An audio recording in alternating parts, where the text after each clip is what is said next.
మీరు చేసే దాంట్లో మంచి ఉంటుందని నేను నమ్ముతున్నాను. కానీ ఈ పెళ్లి విషయంలో మాత్రం నేను మిమ్మల్ని నమ్మను కాక నమ్మనురా. రేపు జరగబోయే నష్టానికి నా కొడుకో నా కోడలో దోషులుగా నిలబడ్డం నాకు ఇష్టం లేదురా.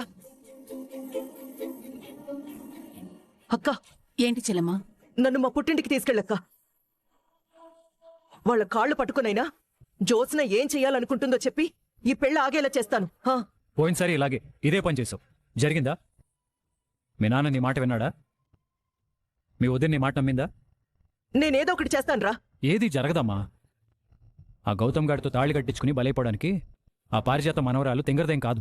పారిజాత మనవరాలేంట్రా? జ్యోత్స్న మా అన్నయ్య కూతురు.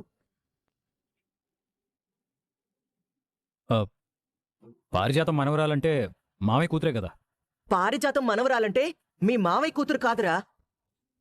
మీ మావయ్య కూతురంటేనే పారిజాతం మనవరాలు. దానికి దీనికి చాలా తేడా ఉంది.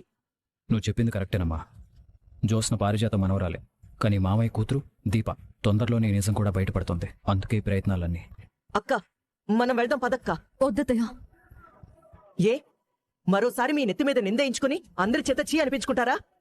తప్పేమో వాళ్ళందరూ చేస్తే తిట్లేమో మీరు తింటారా? ఆ గౌతమ్ గాడు ఎదవ.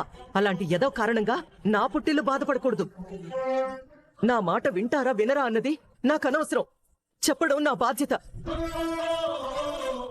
చెప్పకపోతే నేను దోషిగా మిగిలిపోతాను.